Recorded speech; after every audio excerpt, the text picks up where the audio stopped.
Biraz öyle kadar ilgilensin.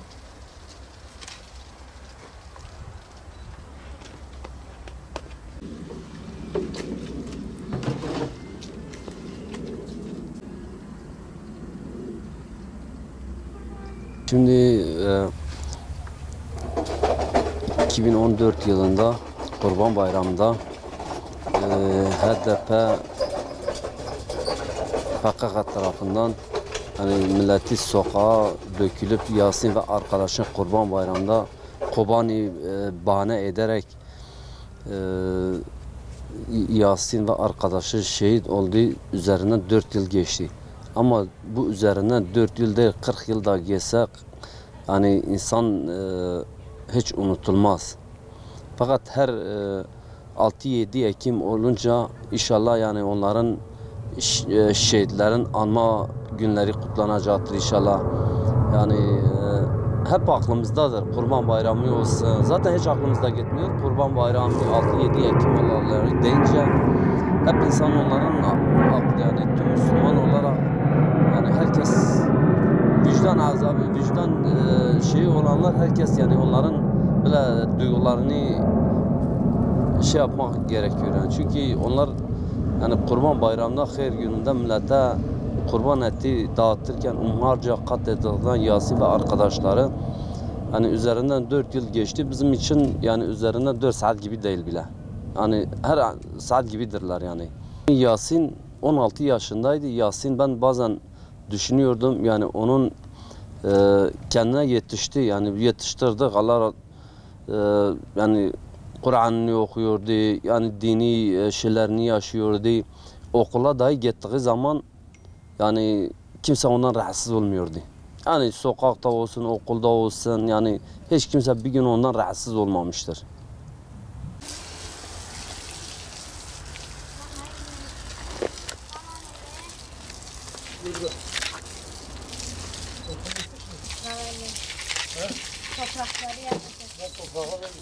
Gel. Gel şehidin fotokopisidir bu ha.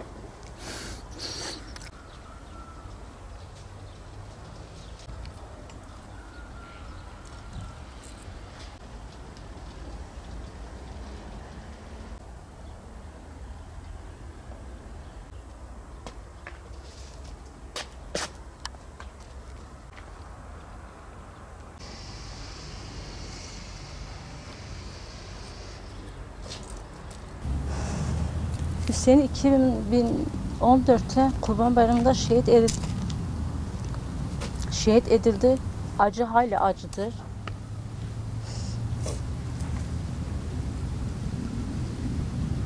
Acımız taze hiçbir zaman unutulmuyor. Ama Hüseyin bir Müslüman olarak bir gençti. Bütün gençlere örnek olacak bir gençti. Hüseyin bir adeta bir mumdu ama etrafına ışık bıraktı. Bunun tek bir katili Salahattin Demirtaş'tır. Onun çağrısının üzerine ve bu olaylar oldu, yaşandı ve bu vahşet oldu. Allah evlatlarımıza hakkını bırakmasın. Bunu yoldan ayırmasınlar. Allah'ın emir ve yasaklarını yerine getirsinler. Zaten hepimiz öleceğiz. Allah'ın huzuruna çıkaracağız ama şerefli bir şekilde, şehadet bir şekilde ki kendin doğru yollarında asla vazgeçmesinler. Ölüm zaten bizler içindir. Yaşamak olsun, ölüm olsun, ahiret olsun, her şey olsun.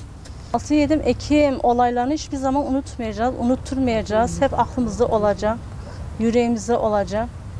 Baba olarak 4 senedir çocuğumuzun hasretiyle, özlemle her gün aklımızdadır. Ben oğlumun eve gelip de selamun aleyküm demesini özledim. Allah-u Teala şehadetlerini kabul etsin.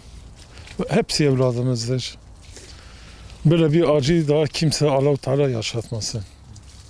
Allah kim sebep olmuşsa onları kahri sıfatıyla kahru perişan etsin.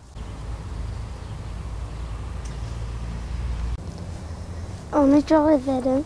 Dedim keşke abim ölmese belki ailemize belki neler olurdu.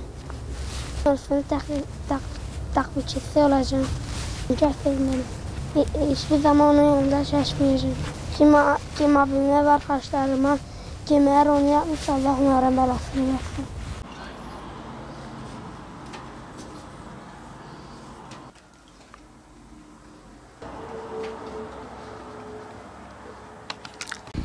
Öncelikle Allah şehadetini kabul etsin. Hepimiz de onların yolunda gitmeye sürdüreceğiz inşallah.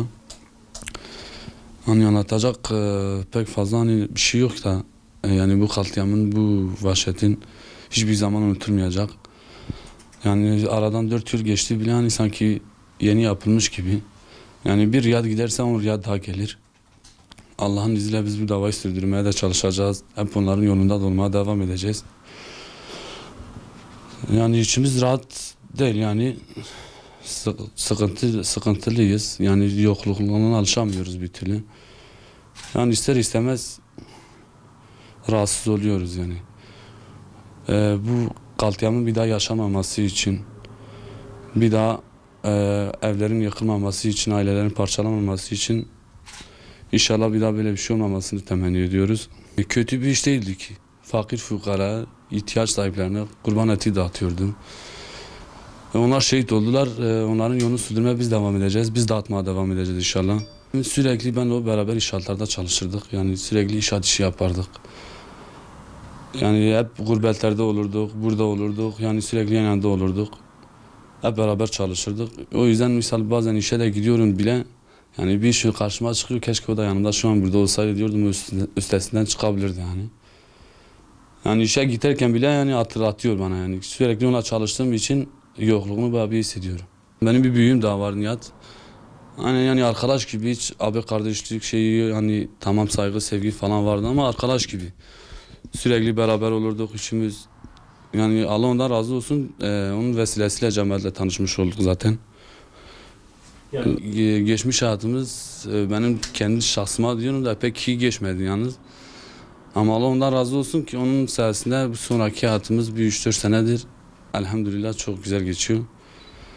Bunlar hep onun sayesinde oluyor inşallah. Yani aile çapında da, aile geneli de hepsi onun vesilesiyle oldu. 8 Ekim'i sanki bugünkü yaşamış gibiyiz. Kesinlikle hiçbir zaman unutmayacağız, unutturmayacağız. Allah'ın izniyle hep içimizde yaşatacağız bunları.